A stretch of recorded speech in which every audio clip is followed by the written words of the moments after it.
читал Буратино, я согласна. А у вас это в первый раз? Телефонная салама, света на низком старте. Подожди. А, у вас прям такое желание? Что бы он ни попросил, держите его, держите. Между прочим, это вас.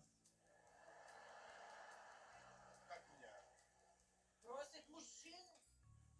Давайте, давайте, Олег Петрович, вы же сами говорили, нам важен каждый клиент. Алло? А вы говорите, что вы сразу голый, так будет легче. Даже не представляю, что у вас в руках. Надеюсь, Томик Чехов. Что вы со мной сделаете? Спроси у него адрес, я за тебя поеду отомщу.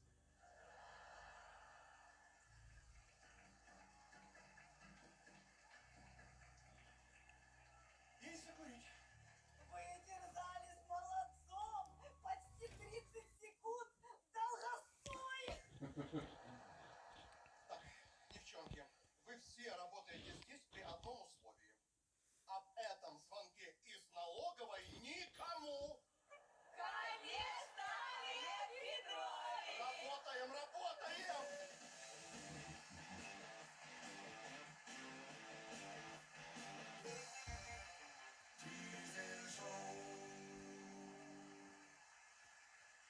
Жека, представляешь, я, кажется, начал понимать женщин, которые по 3 часа ходят в магазине. Да ладно, из чего ты это взял? Ну вот вчера пришел в магазин и думаю, какой же мне мой любимый арахис выбрать? Со вкусом васаби? Или может быть со вкусом телятины с аджикой? Или может быть сладкий чили? А может вообще сыр? И что же ты выбрал в итоге? Эх, поступил как настоящая женщина. Купил все. 3 года, друзья, это вам не шутка. Мы заметили, что существует очень сильная связь между дизель-шоу и событиями, которые происходят в стране. Да, за 3 года сняли около 10 номеров про глупых губернаторов. За это же время в Украине сняли около 10 реальных губернаторов. Сняли около 5 номеров про украинские дороги. За это же время в Украине осталось всего 5 нормальных дорог. Показали 13 номеров про ЖКХ. В них в сумме оказалось 666 шуток. Просто совпадение. Несколько номеров сняли про отдых чиновников на Мальдивах и Сейшелах. И в отличие от статей в прессе, под нашими номерами в интернете писали: класс, супер, давай еще. 144 раза пошутили, что в Украине скоро будут европейские зарплаты. Это на 4 раза больше, чем про это шутил министр соцполитики. Где-то 20 раз пошутили о том, что в новое полицейские плохо ходят машины. Это где-то в 20 раз меньше, чем они реально разбили Приусов. А в каждом концерте шутили про врачей, учителей и честную полицию. Это чтобы наши дети через много лет, посмотрев концерты, знали, что когда-то у нас в стране были учителя, врачи и честные полицейские. Мы ни разу не шутили про украинский футбол. Ну тут либо хорошо, либо ничего. За 3 года концерты дизель-шоу посетило более 10 миллионов человек. Столько же человек мы сделали счастливыми и улыбающимися. И мы этим гордимся. Это правда. Аплодисменты, дорогие друзья. А еще мы очень раз пели про то, что в Украине наступит мир. Сегодня день рождения дизель-шоу, и задувая свечи на праздничном торте, мы еще 100 раз загадаем это желание. Еще раз с праздником, дорогие друзья!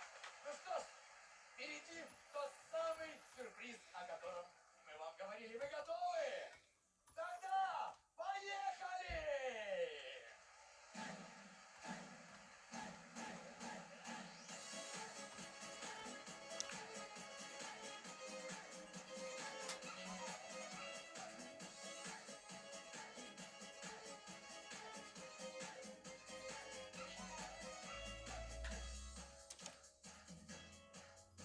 Сегодня 3 года, приличие к черту, поздравляю.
ТВ представляет опасные преступники, лихие парни, громкие дела и борьба за справедливость. Воровать не надо. Жили бы честно, умерли бы от старости. Vakar Lūsijas paciente Ketija Morgana neieradās uz pārbaudi. Ar viņu nevar sazināties. Cikos viņai bija jābūt? 8. Aplausīs pazušanas laiku. Jums ir viņas kontakti? Jā, Apciemosim Ketiju Morganu. inspektor. Un kā iegūt prieku saistībā ar kustību? Alberts šovasar iemācījās riteni braukt. Es stāvēju un raudāju. Tas ir tas, kam mēs lūdzam palīdzību. Tā palīdzība būs, tāpēc mēs šo visu uzorganizējam.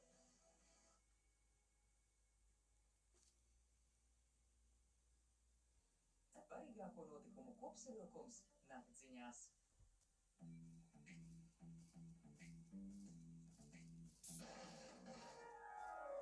Hipnotizējoša personības pilniecība. Radītājs nevis izpildītājs. Ļoti daudzu starptautisko konkursu laureāts. Pārliecināts, ka lieta ir laimīga profesija. Izdevums paudzes, viens instruments, viena ģimene, bet ļoti atšķirīga mūzika. Dāmas un kungi, pianists Andrejs Osokins.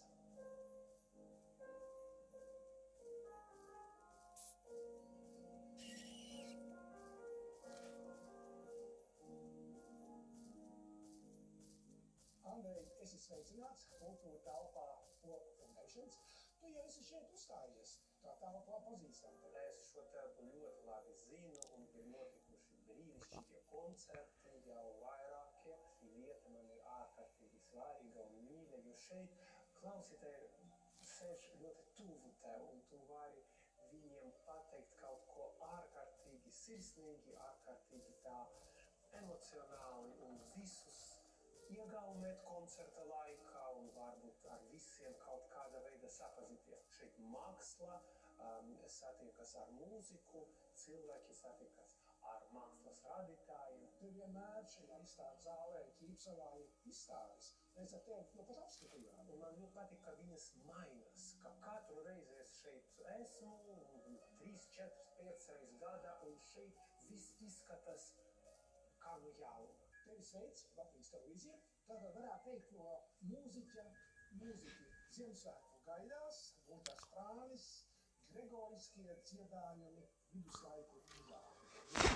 Paldies liels, cik izcili. Viens no veidiem, kā iedvesmoties savam programmām, piemēram, iet uz tādu Chopinu vai Debussy, tas nav klausīties tieši Chopina mūziku vai Debussy mūziku, bet kaut ko ļoti tālu, kas varbūt viņus iespaidoja, varbūt lasīt par arhitektūru, viduslaiku arhitektūru, vai lasīt par viduslaiku mūzicēšanas tradīcijām, un no tās rast kaut kādu iedvesmu. Abiem brāļiem Osokiņiem koncertu grafiks ir brīvs, tomēr neierasti ir situācija uzstāties vienā vakarā. Taču konkurence savā starpā viņi neizjūt, tieši otrādi atbalstu un papildina viens otru. Sirsnīgajiem un labākajiem cilvēkiem es zinu, un viņš ir arī mans labākais draugs. Tagad tas jau ir, manuprāt, diezgan daudz. Viņš ir kā hameleons, viņš ir ļoti polistilisks, viņš aptver ļoti plašu repertuāru. Jā, tas ir ļoti, manuprāt, vareni. Draugs, labākais draugs. Jā, tas ir ļoti svarīgi. Un tā bija tā reize, kad mums sakrita koncertu datumi. Ar dzimšanas dienu, jā, un Georgiem bija koncerts Lielajā Ģildē, kamēr tā vēl nebija ciet uz remontu, un man bija koncerts mazajā dzimtaru koncerta zāle, vēsturiskajā zāle, un brīnišķīgi, ka abi koncerti bija ļoti, ļoti labi apmeklēti, kas nozīmē, ka mums ir daudz cilvēku, kuri tiešām ārkārtīgi cienu ļoti labu izpildījumu un mīl klaveru mūziku. Sveiks! Sveiks! Dzimšanas diena. Paldies! Pilnīgi spontāns brīdis. Tu esi liels malacis, bet tu joprojām spēlē, ka viss sanāk. Es pat nejautāšu tev, kā tev gāja uz koncertu, es esmu pārliecināts, ka bija feini. Apsveicu tev, es tevi ļoti mīlu, tev ļoti skaistas Es tev arī ļoti lepojas par tādiem koncertiem un galvenais par interpretācijām, jo galvenais mums neaizmirst, ka mūzika ir primārais. Es redzu, ka tev ir forša pēckoncerta garša, dažreiz man personīgi tā nav. Tā kā, enjoy the moment, kā saka. Decembram beigas es atgriezīšos tajā mazajā dzimteru koncertu zālē un spēlēšu solo koncertu. Kaut kādā veidā mēģināšu apkopot visas tās sajūtas, kas bija šogad, gan man, gan mums visiem, padomāt par nākotni un par tām cerībām un sapņiem, kas mums visiem ir. Tikšanās ar preses pārstāvjiem, protams, sāks ar mūziku. Pie klavieriem divi Osokiņi - profesors Sergejs Osokiņs un vecākais dēls Andrejs. Slavenie koncertkrīgi ir lieliski atbild Osokiņu pirkstiem. Es esmu laimīgs cilvēks. Man vienmēr prieks par dēliem un par studentiem. Par koncertu trīs Osokiņi, ja? Sergejs, Georgijs un tu.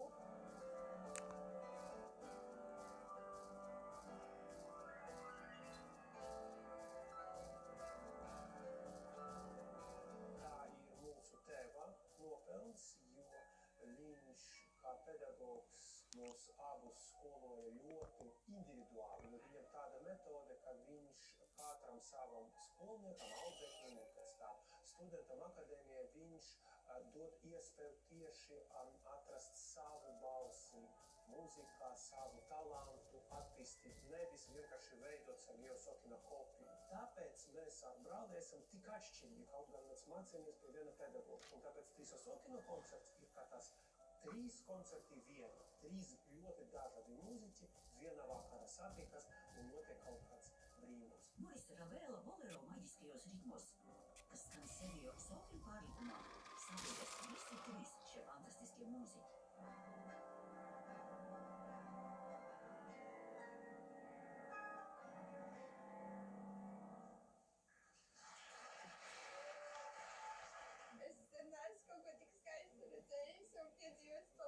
Paldies viņiem! Sirds treba aiz sajūtas. Tikai tāpēc, ka viņš ir labs pianists, ne, tas ir vesels komplekss. Tā visa filozofija, visa nervas sistēma, un šodien patiešām gandrīz bija 100%.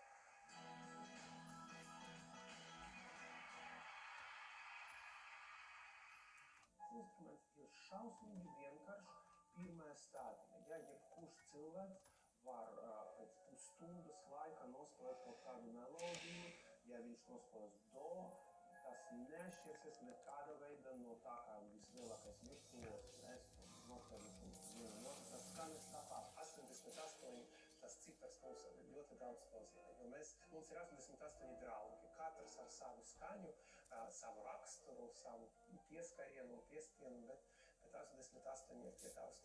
Tur augšā ir kaut tādi, varbūt dzīves priecīgāki, apakšā bass ir tādi nopietnāki, jau tādu ar dzīves pieredzi un ar tādu nopietnu pieju jebkuram jautājumam. Tikai izdomājot to scenāriju, ko mums raksta vai nu Beethovens, vai nu Chopins, vai nu Liszts, vai nu Brahms, mēs varam runāt šajā brīnišķīgajā valodā, kuru saprot jebkurš.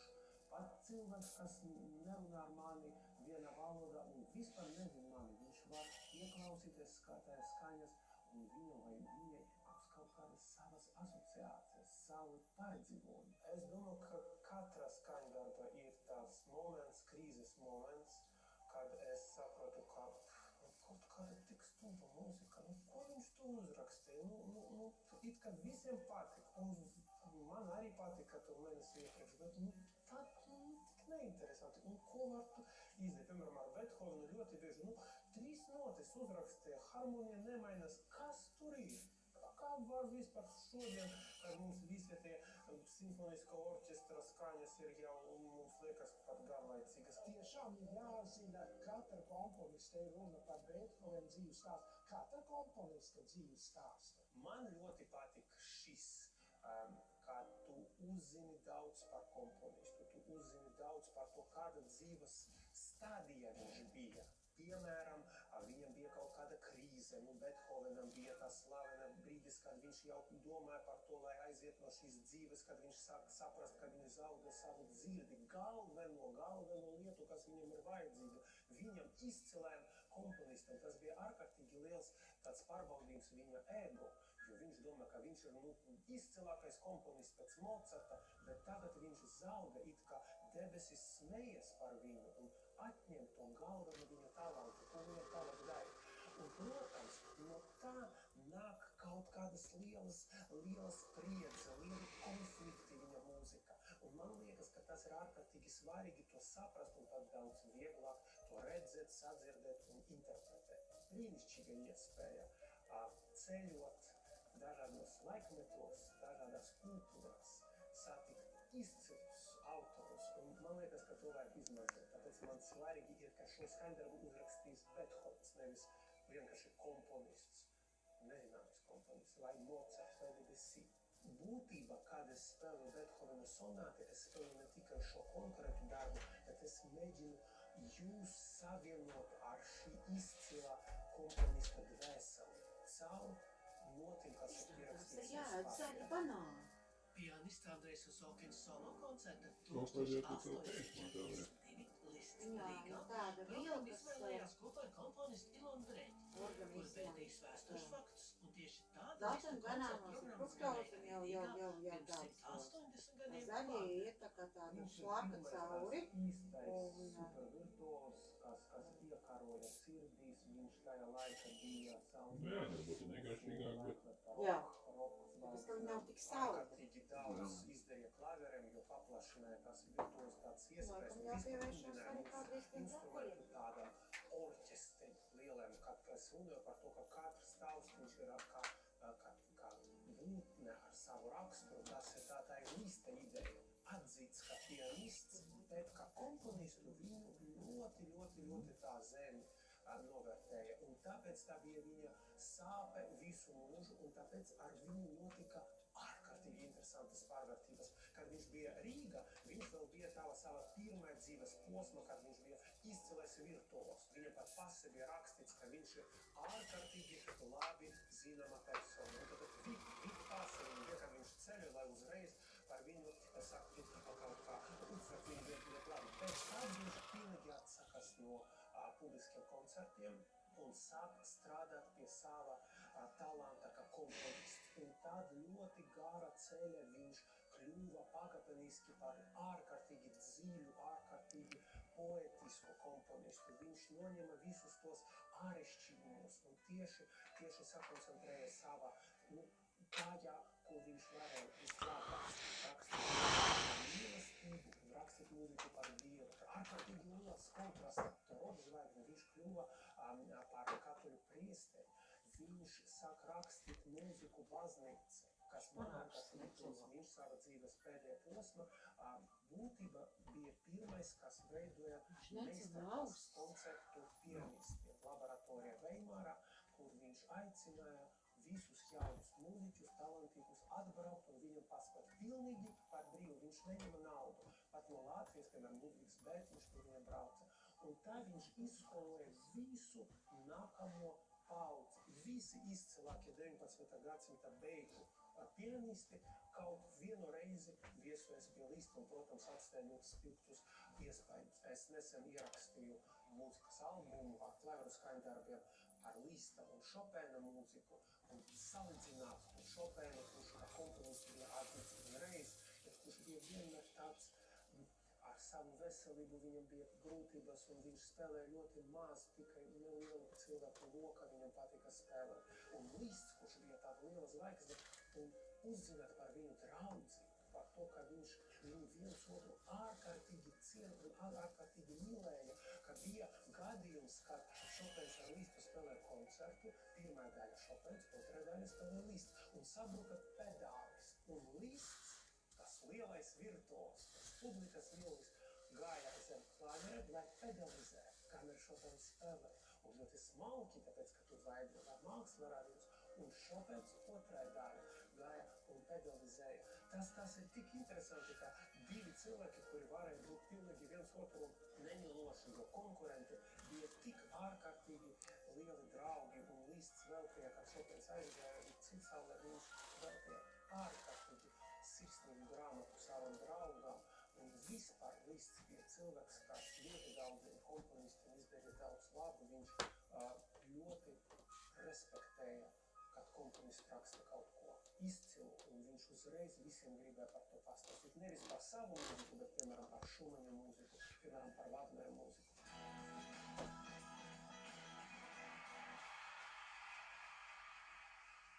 Casino Sonkinu, Mīra Osta. Mamma. Mamma, mēs ļoti bieži viņu aicinām kopā ar mums, lai ir nevis 3, bet 4 sokiņi. Viņi vienmēr saka, ka nē. Viņai ļoti patīk sēdēt zālē un klausīties, īpaši, kad mēs visi 3 esam uz skatuves, tad ir vajadzīgs tas zinoša auss zālē, kurā var pateikt kaut ko par balansu, kaut ko par tempiem, kaut ko par visu kopīgo. Un vispār mūsu dzīve, mūzikas dzīve ir ļoti liela loma, jo, piemēram, mamma mani iemācīja spēlēt klavieres, pat to izdarīja 2 reizes. Iemācījos visus notis, dorami pasolasī, ļoti labi, bet man nebija interesanti skatīties uz nošu grāmatu un kaut ko mēģināt nospēlēt. Es sāku skatīties, kā mamma pati spēlē klavieres, un es mēģināju tur augšņa kaut ko atdarīt. Nu, viņa spēlē kaut kādu, un es mēģinu tur kaut ko izdarīt, bet varbūt kaut kas sanāk. Un man ārkārtīgi patika tas brīdis, kad kaut kas sanāk. Vecāki saprata, ka tomēr ir bērnam interese. Līdz 9 gadiem man varbūt vairāk interesēja šāks, bet tad es sapratu, cik ir brīnišķīgi, ka tu vari spēlēt un vingrināt un kļūst labāks izpildījums. Un tāpēc es esmu ārkārtīgi pateicīgs vecākiem un mammai par to, ka man liekas, vispār dzimšanas dienu vajag svinēt nevis sevi, bet savus vecākus, jo tas ir viņu nopelns un viņu, man liekas, tāds skaists svētki. Tas ir tāds ceļojums, ko mums visiem ir dots, nodzīvot, vienmēr visiem ir viens tas pats punkts, kas būs kādreiz, un tas padara šo ceļu.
Ļoti tādu trauslu, bet ārkārtīgi interesantu.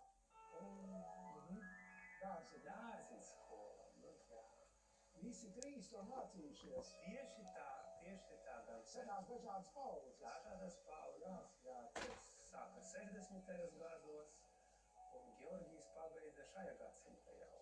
Man katru reizi ļoti patīk tur viesoties, jau tagad visbiežāk tas notiek, kad viņi var kaut kādi konkursi vai eksāmeni, beigšanas eksāmeni pagājušajā gadā es sēdēju, un bija liels prieks, ka jauna paudze spēlē spilgti un jaudīgi, un tur strādā fantastiski cilvēki. Viņus var nosaukt par kolēģiem, mēs esam visi pedagogi. Andrija, tu varētu parādīt savu piedomumu? Savu piedomumu? Nav nospiedums kāds, ne? Vēl, man liekas, ne? Dažreiz pirms koncertiem gribas pagulēt, un nav kur, tā ir maza klasa. Un es gulēju, es vienkārši ar pieri apgulējos uz tausteņiem, un guļu kādus 10 minūtes, un pēc tam man teica tie tausteņi, un kad 10 minūtes es izēju uz skatuvi, un man kas viņam ir skrietis? Kāda kompānija? O, brīnišķīgi, ko es tur rokam daru? Gatavojos spēlēšanai, programmā ar... Jā, kādas meitenes? Ar izcilām māsām, kuras ir tik talantīgas un tik jaudīgas savā darbībā. Tas sanāk, ka mēs Londonā un mācījāmies Karaliskā mūzikas akadēmijā. Pilnīgi pazudāt uz dažām dienām un nav sasniedzami nekāda ne telefona. Un tas nozīmē, ka cilvēki tieši vingrinās mūzikas programmā ar kinomūziku un to Katrīna izgudroja un izdomāja. Un tas tiešām bija kaut kas ļoti īpašs. Temperaments brīžiem tās ļoti mežonīgs, ļoti tāds vīrišķīgu spēku un tāds. Savukārt Georgijs, viņš ir tāds izsmalcināts un tāds trauslāks un tāds filigrāns ļoti. Man liekas, ka Katrīna Butālo tas vispār tāds skaists atmiņu stāsts. Nu, protams, ļoti skaists atmiņu stāsts un brīnišķīgā dziedātāja.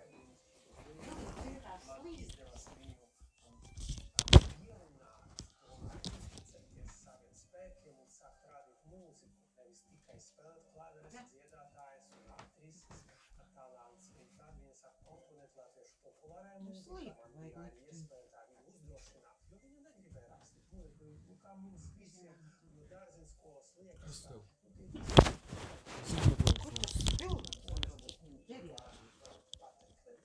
Mamu, es pagūstu nesņēmies. Tu tā būvi. Šitā man neatradās.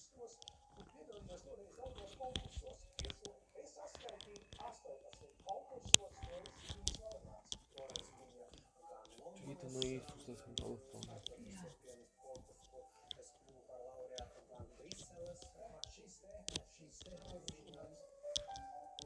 Otrais solīts ir piektais mūziķis no Latvijas, kas kaunis lauva slavenajā Karalienes Elizabetes konkursā Briselē.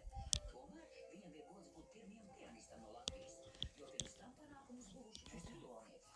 1967. gadā te bija Ivans Krēmers un Rīgas Silons, un konkurenti uz skatuves. Vai paskrideni? Ir nogaida veseli 34 gadi līdz mūsu lieliskās barbas spēles spožajai uzvarai 2001. gadā. Laureāts godā arī talantīgā violniece Vineta Sareika. Bet šobrīd lielu prieku varam sveikt Andriju Osokinu, kurš ir jau vairāku starptautisku konkursu laureāts. Tas bijis jaunā korejiešu komponista Žona Miņģes skaņdarbs ar visai sarežģītu mūzikas valodu. Tevi toreiz rakstīja hipnotizējoša personīga trijocība. Tagad, kad es mēģinu notiklāt, es mēģinu uzbūvēt,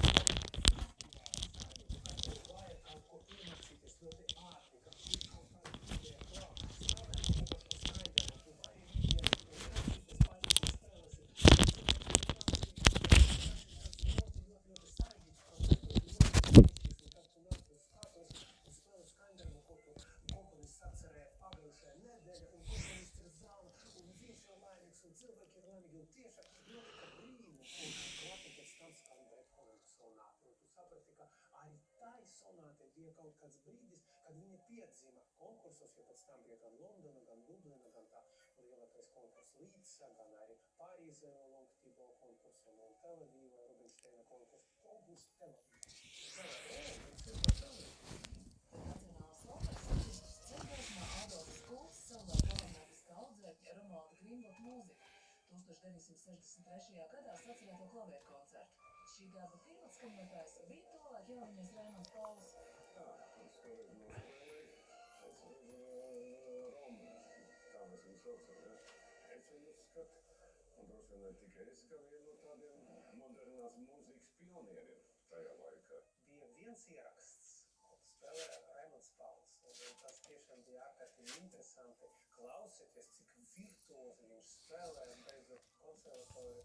Es tā jau stempos nespēlēju, mēs spēlējām ar visu line-up, jo tas bija kaut kas vienkārši kosmos. Es atceros, kad es šo skaņdarbu rādīju savam profesoram Hamišam Mildam Londonā. Es teicu, ka viņš ir ļoti grūts, un es neko vairāk tagad nemācos, es nevaru jums nospēlēt ne Šumaņa sonāti, ne Beethovena, un es viņam nospēlēju, viņš man tur kaut ko ieteica, un arī runāja par to, ka šo mūziku vajag spēlēt it kā tev ir smaids uz sejas, bet kābata tev ir kaut kas tāds, ja, lielu daudzveidīgu skaņu ziņa, kas man ļoti patīk. Es to uztveru kā mūsdienīgu un ļoti interesanti, ja spēlēt tieši no šī aspekta, ka šī mūzika var būt mums ļoti tuva gan mūzikas valodu ziņa, gan kaut poēziju ziņa, arī, piemēram, Šopena mūzika. Tas ļoti bieži ir skaista, brīnišķīga, valša veida mūzika, bet iekšā ir ļoti liela sāpe vai ļoti liela nostalģija par Poliju.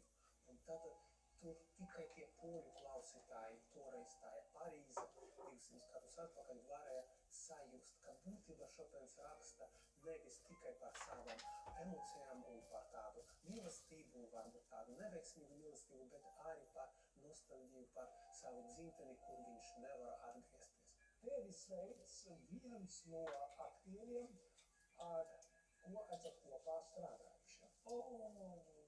Nu, ja tu man saki vārdu Andrejs Sokins, es uzreiz iedomājos pinkainu, vārdainu, svaidu, emocionāli, romantisku, jaunu cilvēku.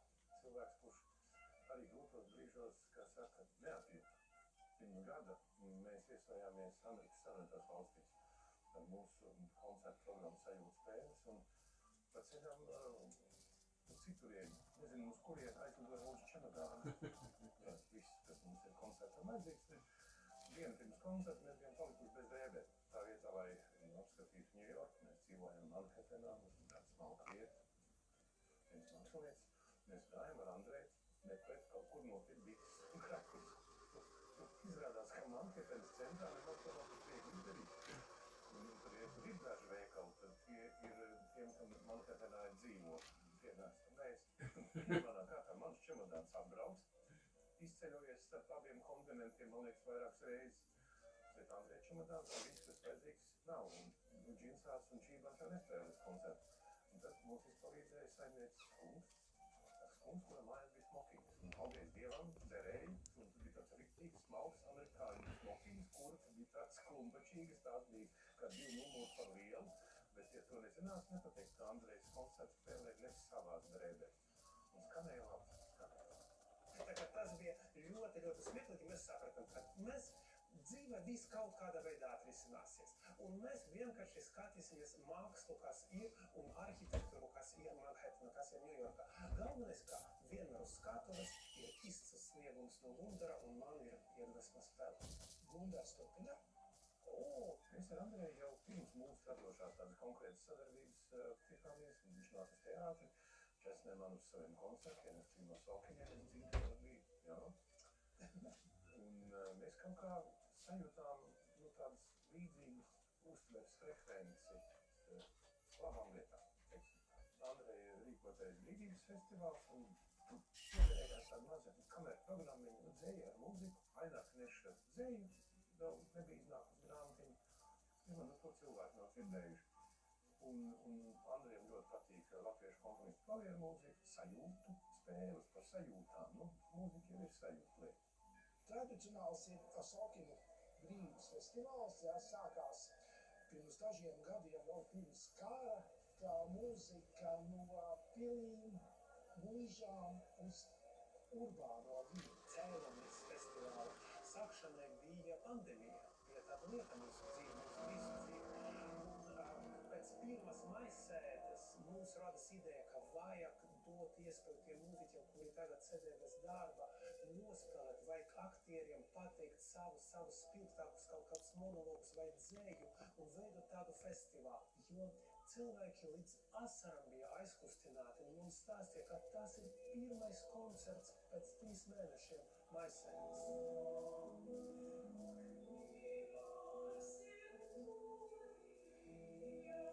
Bet tad sākas karš. Varbūt mēs varam aicināt palīdzēt Ukraiņu karavīriem, Ukraiņu cilvēkiem, vest humānu krāvu, bet aicināt to darīt ar mūziku, caur mūziku, kopā ar mūziku un veido šo festivālu jau Ukrainē. Un tad sanāk kā Sokinu brīvības festivāls, nāk tas 4. vārds Ukraina. Man bija tik liels prieks, ka daudz izcili mūsu mākslinieki un labvēlīgais tips arī, ka viņi piekrita piedalīties un viņi piekrita kopā ar mums uz vienas skatuves veidot ļoti dīvainas, ļoti interesantas programmas kopā gan ar ukraiņu mūziku, gan ar latviešu mūziku. Un lai cilvēkiem ir gan smaids uz sejas, gan tāda sajūta, ka mēs esam ļoti stipri kopā. Toreiz mēs domājam, ka mēs tūlīt kaut ko izdarīsim un Ukraina uzvarēs. tagad mēs redzam, ka gandrīz 4 gadi ir pagājuši, ne, bet tik daudz cilvēkiem bija iespēja palīdzēt. Un man liekas, ka es ārkārtīgi esmu pateicīgs visiem ziedotājiem un visiem cilvēkiem, kas nāca uz koncertiem, jo tie koncerti bija ziedojumi Ukrainai, tad tie pēc tam pārvēršas biļešu cenas, pārvēršas par dāvanām un par humanu krāvu un par dāvanām bērniem Ukrainā. Un tas bija ļoti aizkustinošs moments. Šovasar Andrei bija vasaras nometne Ukrainā. 2 nedēļu vara mūzikas meistarklāšu un visvisādi skaistu ekskursiju nometne Ukraiņu talantīgiem jauniem mūziķiem. Un man liekas, ka tas turpināsies tik ilgi, cik Ukrainai tas ir vajadzīgs, jo viņa pēc būtības cīnās ar visu Eiropu. Un būtībā viņi ar savām asinīm, ar savām dzīvībām to tagad dara. Man jau bija koncerts Kijevā un būs vēl.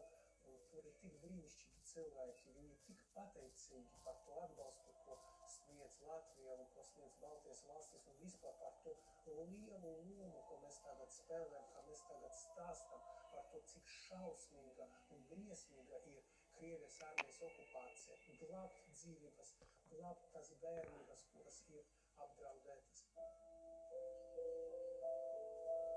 Gan mana māsa Dāna, gan mans brālis Krists un arī es, mēs esam auguši tādēļ un paši esam periodiski rakstījuši dejoļus. Jā, man ļoti patīk šī dejas melodija, kas nav próza, kas ir deja. Guldas uzskata, ka tu varētu būt arī labs stāstnieks. Andrejam ļoti patīk no skatuves runāt, uzrunāt publiku, sarunāties un stāstīt, un es ļauju. Beidzot, man līdzās ir kāds, kurš var to izdarīt ļoti labi, bet tam Andrejam ir arī zināšanas mūzikā, mūzikas vēsturē un daudzās lietās vēl tā, ka viņš ir arī pētījis šo autoru biogrāfijas laikmetu. Viņš ir zinošs cilvēks. Viņš runā aizrautīgi ar rokām, žestikulēdams, es tā mierīgi skatos. Un Andrejs runā, un viņš runā un bīģē vēl visu. Un es skatos, un cilvēkiem patīk, man arī patīk, jo tā ir tāda, viņā ir kaut kas tāds viņam, viņš nebūtu pianists, viņš var būt arī aktieris, un viņš izpausties. Tas ir ļoti patīkami dzirdēt no lieliskā aktiera, bet viņš uzreiz paņem visus manus žestus, visu to žestikulāciju, uzreiz. Figūri Kalnā katru gadu vasarā tu arī esi spēlējis Raimonda figūru skaitājus. Tieši tā, ar Raimondu mēs ļoti skaisti sākam sadarbību tajā klaveru salonā. Es viņu uzaicināju nospēlēt kaut ko sava izcila un ļoti dīvaina instrumenta, un tad viņš atrada kaut kādu ļoti dīvainu skaistu skaņu figūru Kalnā. Tas bija tik interesants, tik skaists un smalks, kad mēs braucam uz Ukrainu un jau atgriežamies atpakaļ visiem, kas veda humanu krāvu Ukrainas cilvēkiem atgriezties dzimtenē. Es biju DJs tajā busiņā, un es uzliku LED saulīte, un vienkārši tādi lieli vīri, tādi, kuri jau kara zonas bija, un kuriem nekas nav, viņi vispār nebaidās no raķetēm, ne, viņi saka raudā. Viņi dzird to un redz saulēktu un brauc dzimtene, atgriežas, labs darbs ir padarīts, un viņi sāk raudāt, un es sāku raudāt, un visi raudā.